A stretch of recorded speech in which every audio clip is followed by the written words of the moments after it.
David, let's get into the discussion surrounding Sygnus. I don't know how far you got into the discussion just now, but they are looking to extend their two classes of their preference shares. These shares are set to mature on December 22, but now they want to extend them for 3 years. So what does that mean? So Sygnus credit would go to the preference shareholders, the Class C and Class D preference shareholders, and say, hey, we would like to extend our preference share maturity dates and adjust the interest rates, to benefit everybody. So when Sygnus credit, received the funds from investors back in 2023, there was an agreed 2-year timeline, for investors to get repaid. Now, we're seeing relative tightness in the markets, Jamaican in particular. So what you've seen is that companies have been trying to refinance if the amount is very small, or if it's relatively large, they're just asking for an extension where possible to, benefit themselves instead of just going through this process of going to FSC to register prospectus, this and that.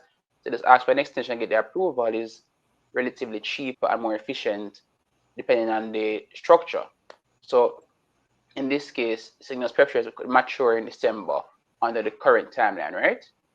When Sygnus credit goes to the pref shareholders in less than 2 or 3 weeks, pref shareholders are going to vote. I'm not sure if it's the Jamaican Securities Act that will be used, or it's going to be based on the St. Lucia's laws. But I know that when JMB extended their preference shares, they required a 75% supermajority to vote in favor, by proxy and in person as well, in terms of the head count, to get the extension of the pref shares and change of terms. So just for context, if the pref shareholders do vote in favor, but is meet a particular threshold, if there is one, then the terms would remain unchanged and they'd have to pay out on the original December 22 timeline. So they're proposing extension from December 2025 to December 2028. And based on the adjustment in interest rates, they're proposing to adjust the JMD version down from 10.5 to 9.85% and from 8% USD to 7.5% as they do interest rate.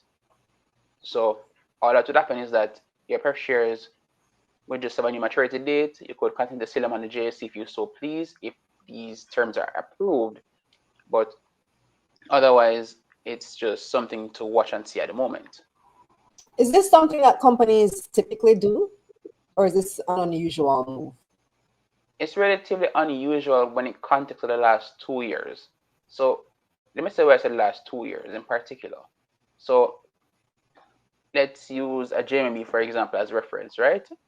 When JMB had pref shares maturing around 2016, 2017 into 18, they would have come to the market, said, hey, we would like to refinance these pref shares and also borrow more capital from the markets.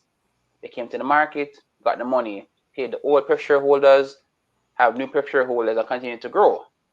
Now, that's what normally happens when it comes to maturing liabilities or liability like asset, mature like liabilities. You come to the market, you go to a bank, whoever, say, hey, I need to refinance this instrument. They give you the money, you're the old investors, and you just move on. Back in January 2024, JMB would have extended 2 of the preference shares to 2030, and just earlier this year in March, they would have extended the preference shares to 2031 and 2032.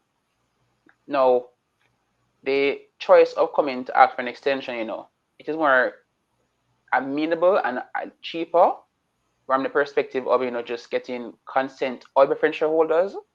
But at the same time, one of the constraints that you do think about when you sit back and look at it is the money that they're not paying out by this extended preference shares doesn't enter by the capital markets. So in other words, if $1 billion was supposed to come into capital markets, to investors putting other asset classes, that money doesn't come back. And for further context, JMB, sought to what I'd call address the concerns of some preference shareholders who wanted the capital back. Because remember, when Jim based on the preference share maturity timeline, or should I say the preference share was approved the extension timelines, if I was expecting to get money in January 2024, that time would have been pushed back. So I'd have had to go and sell on the market, potentially at the maturity price of $1 in this case, if all went well and got away. But what JMB did for the last two preferential extensions is that they created an order book matching persons who wanted to exit the preference shares and those who wanted to buy into the preference shares. So some persons were at its advantage, and in some instances, for one of the preference share extensions, they actually waived their commission fee for the transaction. So it was even lower cost for investors to exit that kind of scenario, while for the investors to buy into those preference shares for those who want to exit. But we have seen Epley, you've seen PBS, have maturity preference shares and issue new preference shares.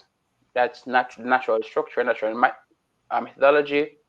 We've seen, and in this case, we're seeing JMB and Sygnus take the route of asking for an extension request to their preference shareholders. But it happens, though. I mean, it's not something that happens often, but it happens. It's a part of the market. Sometimes you need to extend those offers. It happens with bonds as well.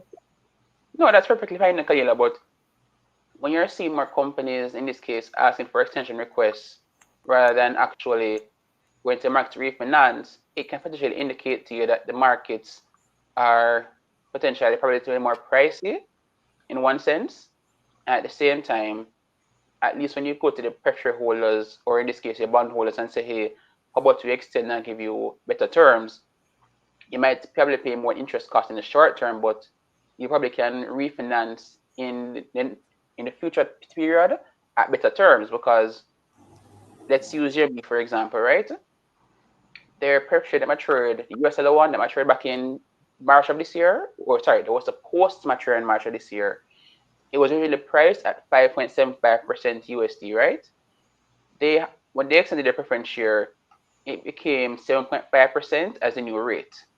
So JMB ended up paying more in interest cost to its preference shareholders to get that extension. So that additional duration or time or maturity, it came with a significant additional cost. You didn't have to go to the market to, refinance. At the same time, you didn't have to try and, go and figure out where money going to come from, but you had to pay additional costs in the relative short term until you think things are a little more stable for you to refinance at better terms.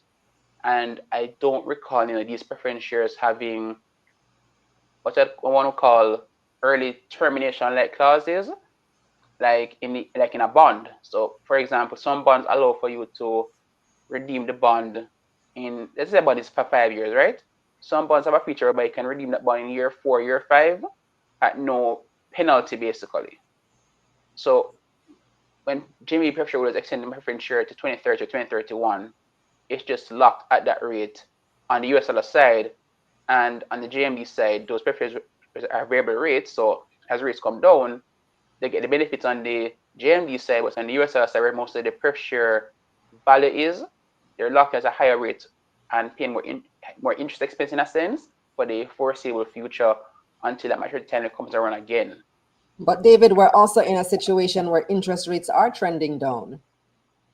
They're trending down, but in the capital markets, are you going to get the desired rates you want, and at what cost? So let me break down a little further.